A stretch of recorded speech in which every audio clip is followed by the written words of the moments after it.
All right. Um, Tonight we are starting into the judgments in the book of Revelation. So we're going to be in chapter 6 tonight, looking at the seals as they are rolled out, I guess, as they're opened. In order to do that, though, I want to go back just a tad bit, and I printed out a whole lot more than what I needed. Here we go.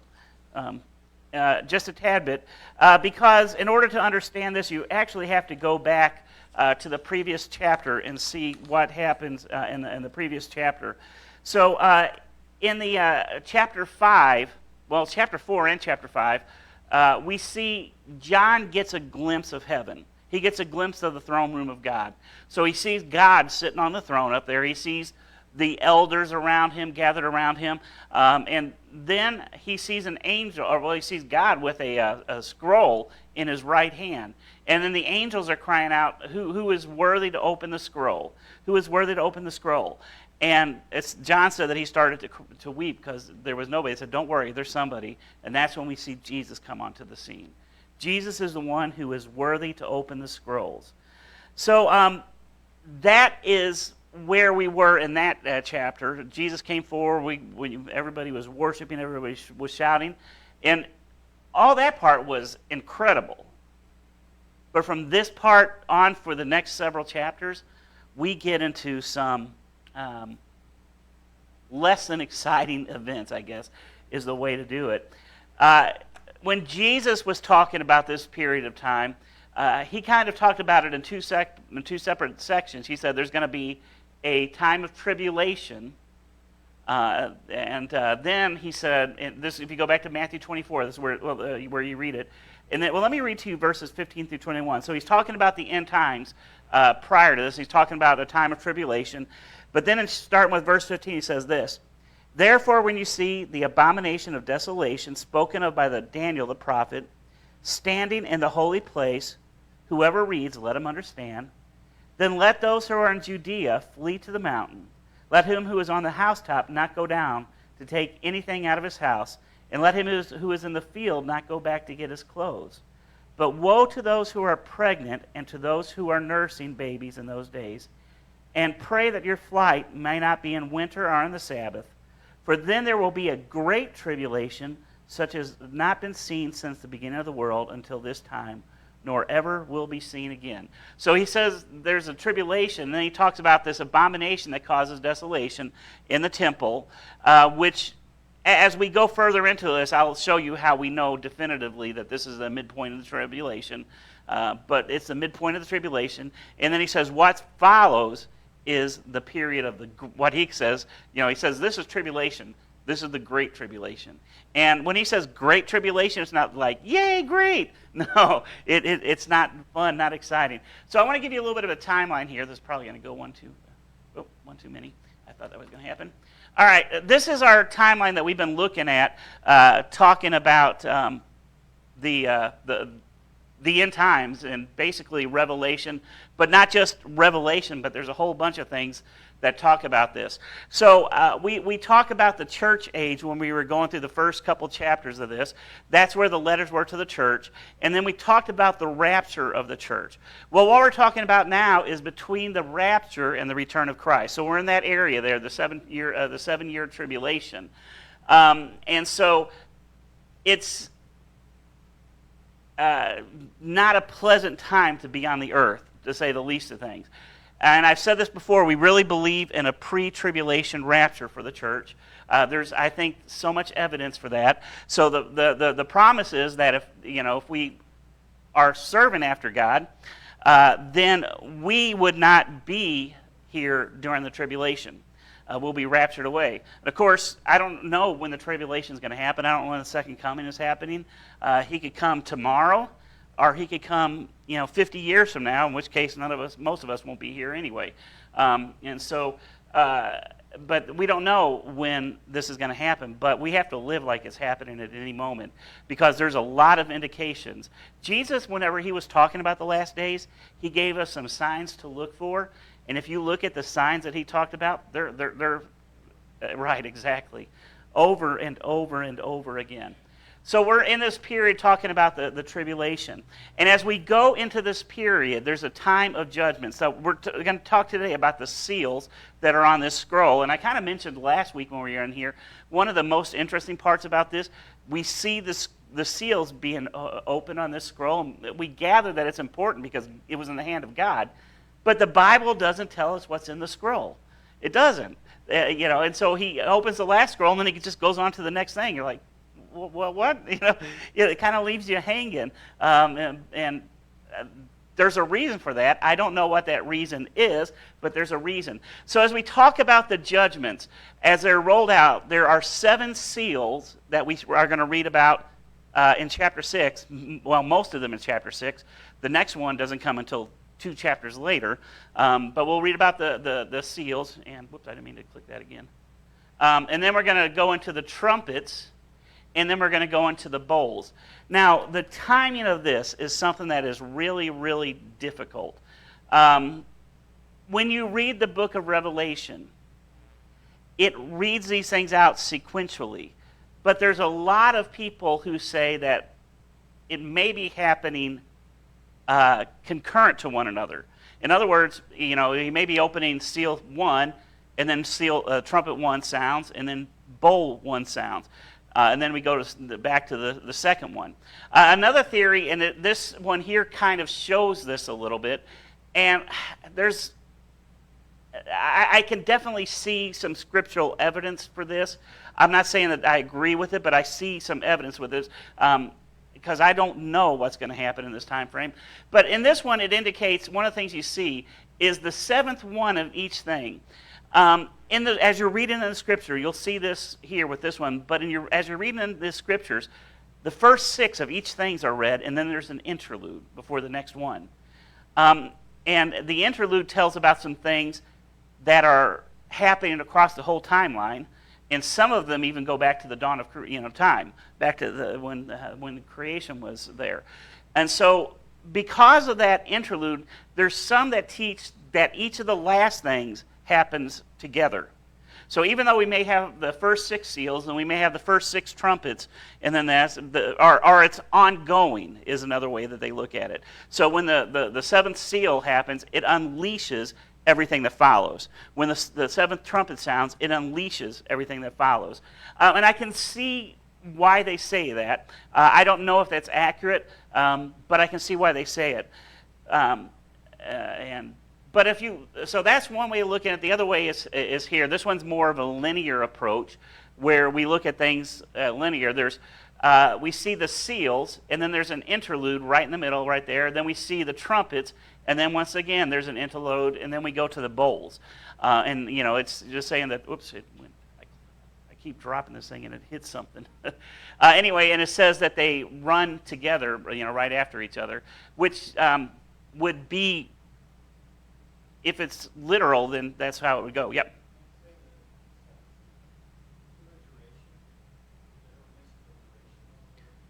No, it doesn't mention it for any of them, which is there's some people that put a timeline out about how all this stuff will play out, and the problem is we don't know. Now, one of the common timelines that people put out is that the seals all happen before the midpoint. And then everything, which kind of I can understand why they say that, because when Jesus said the Great Tribulation, when you read the things that come later, they increase in intensity. And so I don't know that that's true, but I definitely understand that, and it makes sense to me that would be true. And so if I were going to put a timeline, that would be the way that I would agree with it, that it's going to go, the seals, and then we have the midpoint, and then everything that follows. Right. And then the other thing is, for the trumpets and bowls, there's a common teaching that says that the trumpets are going to go over, like, maybe the first 3/4 of that time, and then the trumpets, and it's kind of, when the bowls, the wording of it sounds like the bowls are going to pour out fast. Maybe over the last year or even the last few months. So, but we don't know that for sure. There's no way to know that for sure. But if I were to personally put a timeline on it, that's how I would do it. I would say it's going to be the seals, midpoint, and then everything else. But there is no conclusive evidence for that. I think there's hints, but there's no conclusive evidence. So if we give a little bit of an outline of what's going to follow in the next few chapters, this chapter we see the seals, and then in chapter 7 there is an interlude, and the indication is chapter 7 is kind of happening throughout this period of time. 8 and 9 we get into the trumpets, and then 10 and 11 is another interlude, and that one almost every scholar believes that one's going back to the beginning of time. It may not be, and you'll see what we mean when we get to it. Then 12 through 14 is also a period of interlude, but this is talking about some of the things that are happening right here in the middle of it. And then 15 through 16 is the bowls of wrath. And then there's another interlude that kind of shows everything that Satan had done throughout the entirety of, it talks about Babylon the Great that time, and his great empire is what it's talking about during that time. So that's kind of a glimpse of what we're going to be looking at over the next few weeks. But today we're just going to go through this one chapter because there's a lot in this chapter. So we're going to look at Revelation chapter 6, verses 1 through 2 to start with. And I'm probably going to go ahead and read the first 4 seals together because a lot of teachings say that these ones come concurrently. So verses 1 through 2 says, "Now I saw when the Lamb opened the seals, and I heard one of the 4 living creatures say in a voice like thunder, 'Come and see.' And I looked and beheld a white horse. He who sat on it had a bow, and a crown was given to him, and he went out conquering and to conquer." Then we get on to seal 2. Verses 3 through 4 says, "When he opened the second seal, and I heard the second living creature say, 'Come and see.' Another horse, fiery red, went out, and it granted to the one who sat on it to take peace from the earth, and that people should kill one another, and there was given to him a great sword." Then we get to seal number 3, which is verses 5 through 6, and somehow I went through that. There we go, 5 through 6. "When he opened the third seal, I heard the third living creature say, 'Come and see.' So I looked and beheld a black horse, and he who sat on it had a pair of scales in his hands. And I heard a voice in the midst of the 4 living creatures saying, 'A quart of wheat for a denarius, and 3 quarts of barley for a denarius, and do not harm the oil and the wine.'" And then we get to 6 and 7. "When he opened the 4th seal, I heard a voice come forth from the living creature saying, 'Come and see.' So I looked and beheld a pale horse, and the name of him who sat on it was Death, and Hades followed him. And the power was given over to them for 1/4 of the earth to kill with the sword, with hunger, with death, and with the beasts of the earth." So we're going to look at these ones, break them down a little bit, and I'll kind of tell you why the indication is that these might be happening together, because this really comes down to that 4th horse, well, the second one too, particularly. But the first horse is majorly significant because people want to know who's on that first horse. And the description of the person that's on the first horse says he's robed in white, he wears a crown, and he carries a bow. There is significance in the wording of this, and it's very, very important. And so one of the things that we teach, you'll hear a lot if you talk about end-time things, is you'll hear talk about the Antichrist. And one of the things that is very interesting is that the name the Antichrist is not mentioned at all in the book of Revelation. And some people will say, well, there's no such thing as the Antichrist because he's not mentioned there. Well, that term is actually used elsewhere. And so throughout the Bible, this character that we know as the Antichrist is called different things. But the symbols that he has are important. So he's robed in white. And that robe in white is, there it goes, it just went off. Let me oh well. That robe of white is important because one of the things that white always signify in the Bible is it signifies holiness and purity and cleanliness. So on the surface, it looks like this guy is holy. It looks like he's holy on the surface, and that's important. The next thing I want to mention is the fact that he's carrying a bow, it says. He's carrying a bow.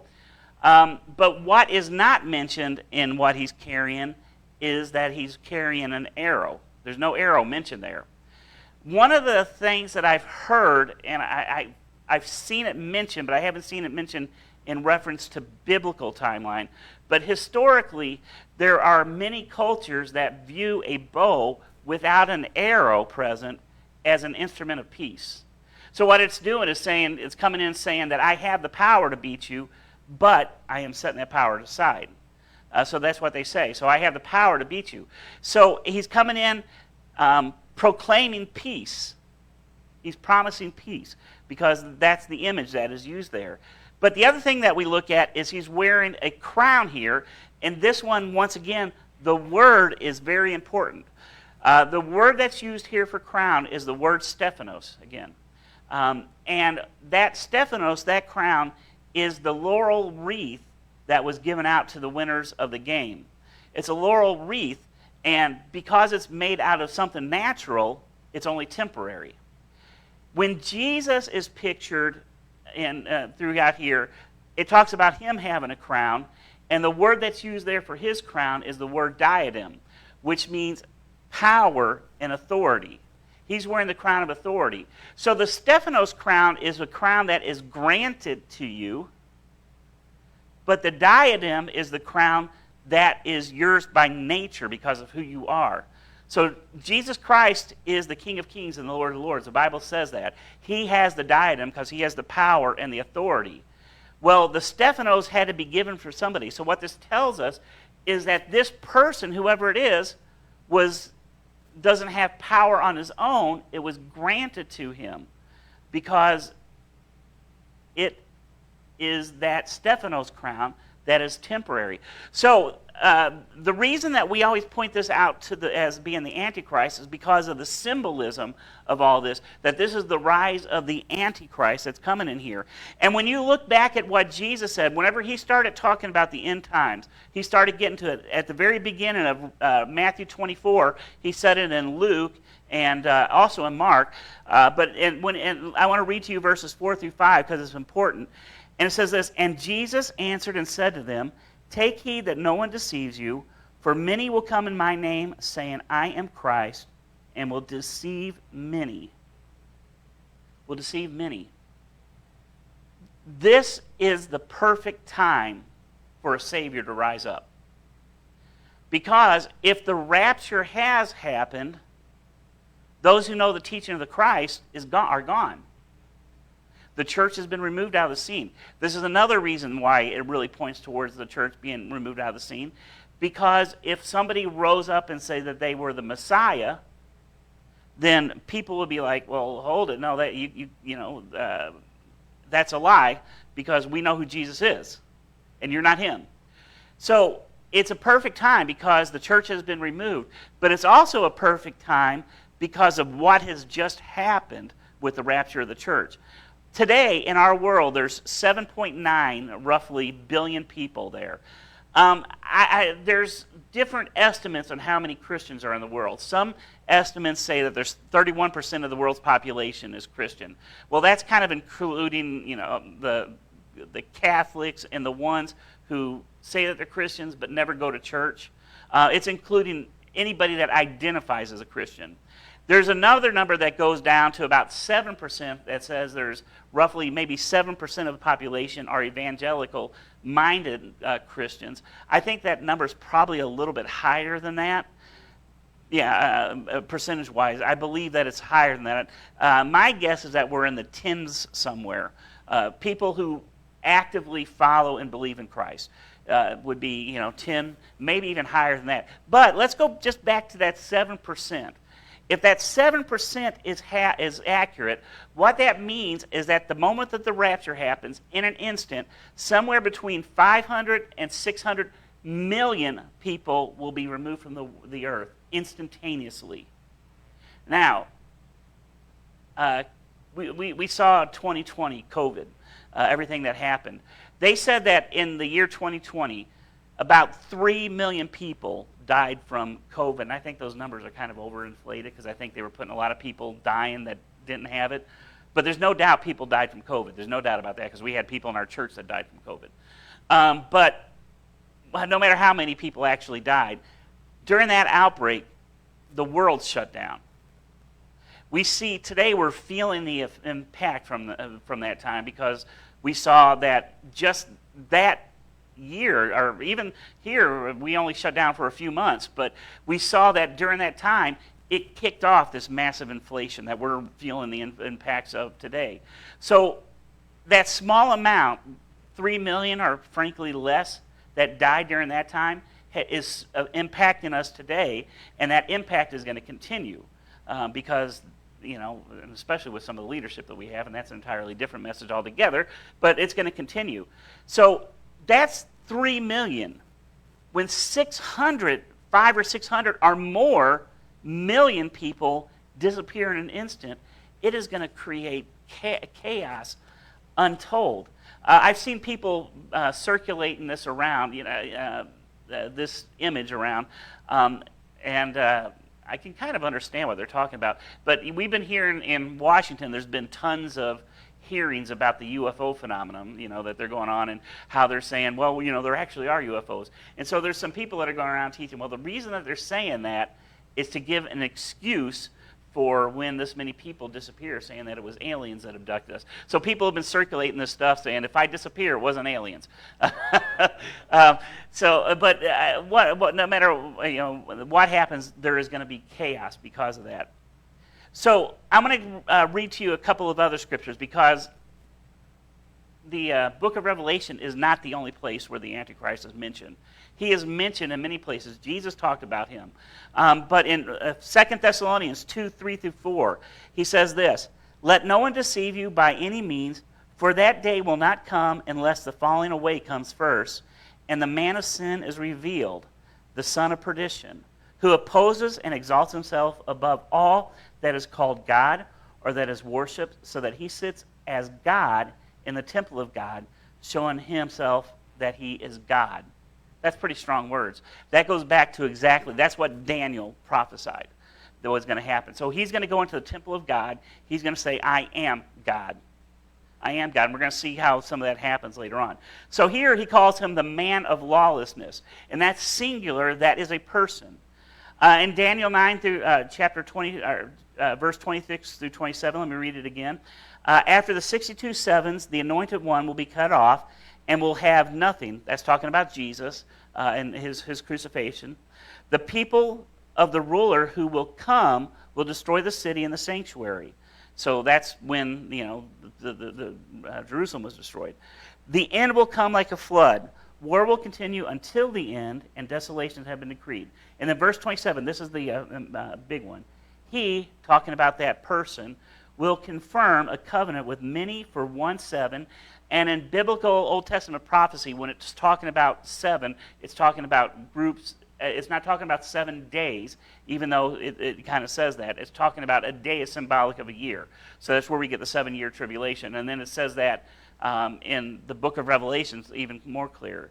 But it says, in the middle of the 7, he will put an end to the sacrifice and offering, and on the wing of the temple he will set up an abomination that causes desolation, unto the end that is decreed is poured out upon him. So that goes right in hand with what 2 Thessalonians says. 2 Thessalonians calls the man of lawlessness will set up in the temple himself as God. And here he says this one here will set up an abomination that causes desolation. There's a lot of theories about what that was. Now that prophecy in Daniel had a short-term fulfillment, but it didn't fulfill everything that was in there. Because in 160, I think it was 168 BC, one of the Greek rulers came, they went down to try and attack Egypt and lost. So as he was coming back through, he was mad. And so he went through Israel, and he was killing people, and finally he went into the temple, and he himself took a pig and sacrificed it on the temple, on the altar in the temple. And so that's what kicked off, within the next year, there was the Maccabee rebellion. That's where the Greeks were kicked out. Israel became basically a nation again until the Romans came in later on. That's where the Herod dynasty made its appearance at because of all that. So they say, well, that was fulfilled because of that. Well, Jesus came back and said, when you see this happen, which tells us that what we saw there was a shadow of the prophecy. And then that makes a big difference when you look at that. Now, where we get the word Antichrist, the term from, comes from 1 John 2:18. It says this, "Dear children, this is the last hour, and as if you have heard that the Antichrist is coming, even now many Antichrists have come," that's plural with an S, have come. "This is how we know it is the last hour." The word that is used here, this is one where it's really easy to track the word. The word that's used here is a Greek word that says antichristos. So you can see where we get Antichrist from. But the first time it's used, it is singular, antichristos, singular. And the second time that it's used is antichristoi, which is plural. It's that OI ending, which makes it plural. So he says that you've heard that the Antichrist, singular, a person, is coming. And I say now there are many Antichrists already in the world. From the time of Jesus on, there have been Antichrists. In fact, later on, he talks about a spirit of Antichrist that pervades. So we know that there's an Antichrist coming because it's portrayed. There's so many scriptures that point it out. We know that the Antichrist is going to do something in the temple. Some people say that he sets up a statue to himself. Other people says that he sacrifices in the temple again. We don't know what it is because the Bible doesn't clearly state. But whatever it is, it's an abomination. And it's a horrid abomination. So we know that. In chapter 13, we kind of see this person really revealed for who he is. This is where we get to where this actually all happens out. And in the book of Revelation, it calls him the beast. So he's got names throughout the different places. But the clearest one, that's where we get the indication that this first person that rising up is the Antichrist. Could it be something else? It could be. But man, there's a lot of evidence to support it. And so that's the first horseman. Then we get to the next three horsemen, which this is the reason why so many people put these in and can say that they're being opened like sequentially, immediately, one after another. The second one talks about the red horse that's going out, and that color is used throughout biblical times as a description of rage and war. Which is what it says he is. He's going out to make war. So the image here is this. This guy, after the rapture happens, there's all this chaos in the world, and he comes up and he starts to establish peace and starts to maybe explain away how all this stuff happened and starts saying, let's get this thing, and starts, we've heard the term New World Order. That has to happen for everything to unroll here. So he starts rolling all this out. And so at first, everybody's like, yay, yay, yay. But then, he starts proclaiming that he is the Christ. And this is where we get to the red horse, because anybody that doesn't accept him as Christ, he's going to go to war with. So we see that. Then we get to the third seal. This seal is a black horse. And that black horse, it says, it's famine. What it says is a quart of wheat for a denarius and 3 quarts of barley for a denarius. A denarius is the term for a day's wages in this period of time.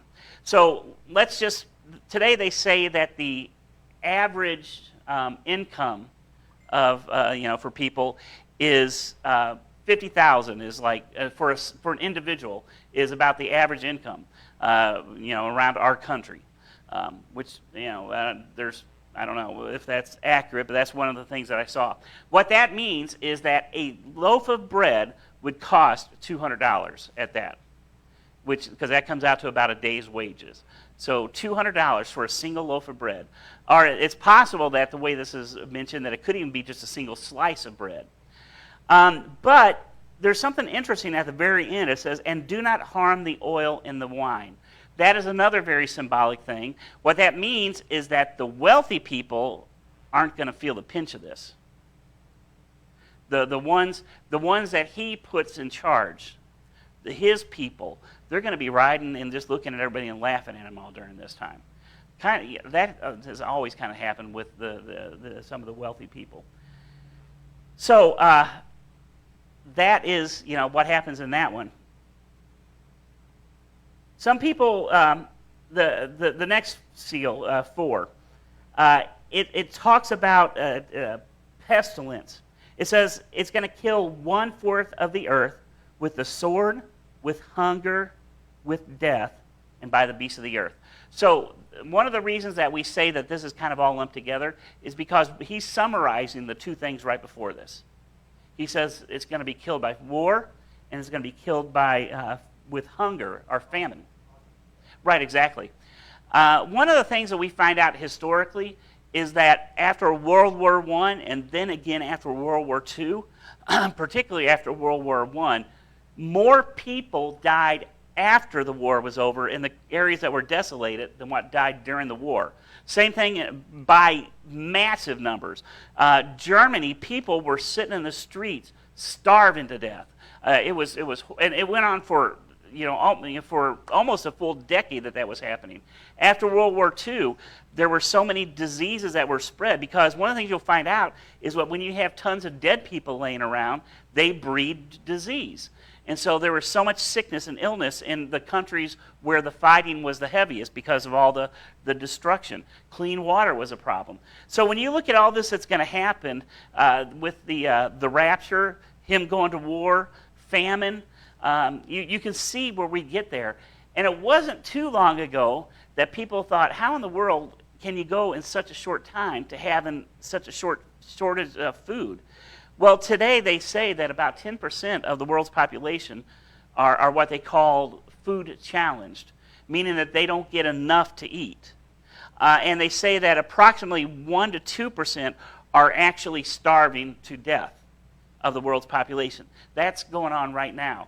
When you add all these other these calamities that happen, we saw what happened, I go back to the COVID. The COVID, I think, should be an eye-opener for people. It really should be, because the effects of that, we saw how there started to be shortages of all kinds of stuff, including food, because production had ceased in many places. So we saw how our grocery stores were empty. We saw how you had to beg your neighbor to get toilet paper.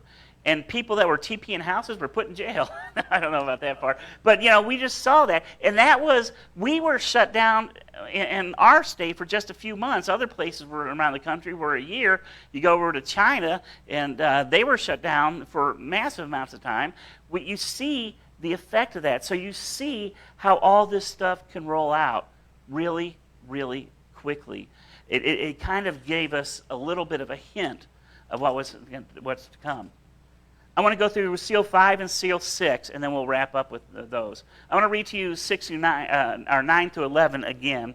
He said, "When he opened the fifth seal, I saw under the altar the souls of those who had been slain for the word of God and for the testimony which they held. And they cried with a loud voice, saying, How long, O Lord, holy and true, until you judge and avenge our blood on those who dwell on the earth? Then a white robe was given to each of them, and it was said to them that they should rest a little longer until both the number of their fellow servants and their brethren who would be killed as they were was completed." This one is something, particularly this seal, is one that's opened and unleashed throughout this. Because the indication is that whenever the seal's open, there had already been people killed for their belief. You know, that making war, that's one of the things he's going about. Later on, we see the mark of the beast when they're going to be killed by the droves. What he says here, these people are here. They've been martyred for their faith. There's a couple things that teaches us. One is that there's going to be people who come to Jesus Christ during this time. There will be people. That's what the tribulation is all about. So people will accept Jesus as their Savior here.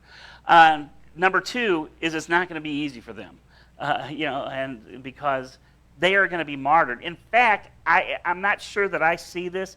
There's some people that say by the wording of this that everybody that accepts Jesus Christ during this time will end up being killed before it's all over.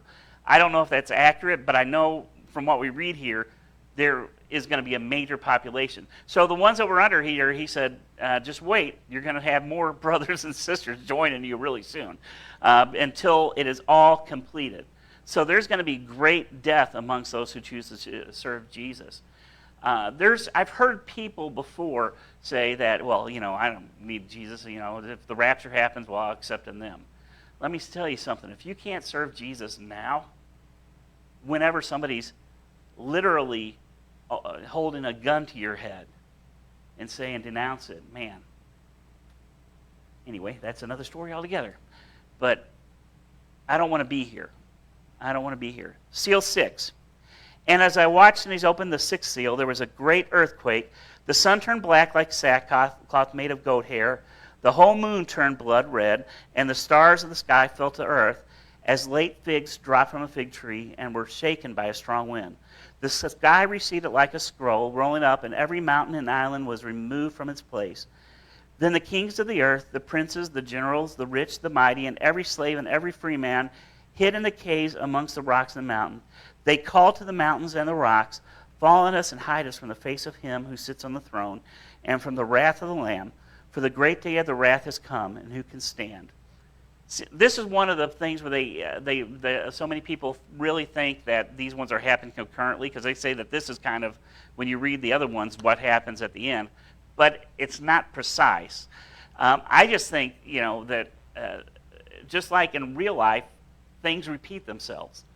So there's going to be disasters here, and there's going to be disasters there, and so it's going to be just a nasty time. In 1883, there was an island in the Pacific, or right on the verge of the Indian Ocean, called Krakatoa. It exploded. It was gone in an instant because of a volcano, destroyed it.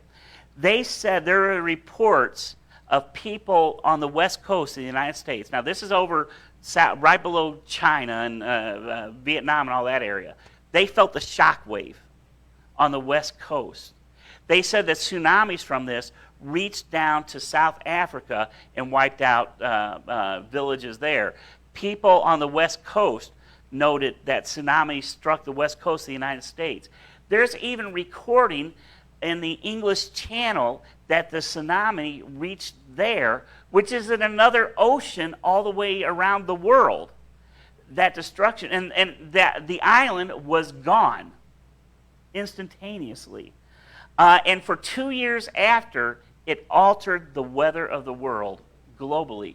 They said the winters for the next 2 years were much colder than normal. Yeah, exactly. They're talking about climate change. In 1811, in the city of New Madrid, Missouri, which actually at the time was just one of only a couple towns out in that way, there was an earthquake that struck. It's said to be the strongest one, at least east of the Rocky Mountains, and maybe the strongest one ever recorded. They estimated that it was an 8.5 on the Richter scale to an 8.7. Nobody lived in New Madrid, that survived. When you get up to St. Louis, they said that most of the city was leveled. But eyewitnesses witnessed that the Mississippi flowed upstream and went dry. Which, if you've ever seen the Mississippi River, you know what a major thing that was. There's lakes that exist now around that area that were part of the river at that point, and it changed the course of the river, and now those areas are major fishing and hunting places. In Tennessee, up in Illinois, and over in Arkansas, there's some lakes that were formed by that. Yeah, from just an earthquake, they said, and just moving of the fault, the line that's through there, and they said that in Washington D.C., people said that their windows were broken from that earthquake, all the way across to the East Coast.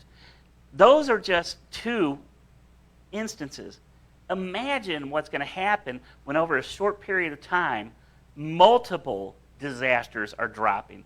See, what's recorded here at this sixth seal, individually, those things have happened now. But it's going to be happening, boom, in a short span of time, whether it's weeks, months, whether it's the same day. I hope it's not the same day, but it's going to be disastrous. I can't imagine what that's going to be like. What was that? Yeah. Right. So, if this is the first half of the tribulation, which is kind of what we kind of look at, when you start thinking about the second half, and this is what Jesus said, that's the tribulation. Now comes the great tribulation. You're like, wow. Which when you start reading some of these other ones, you hear about a third of the earth population dying. And then another third of the earth it's disastrous. It's disastrous. We're going to wrap up with that tonight. Well, next week we're going to hit chapter 7, which is one of those interludes, going up to the last seal being opened, and then the disappointment of not seeing what the scroll is. So we'll hit that next. Does anybody have any questions before we dismiss tonight? Armageddon is at the very end, after Jesus returns.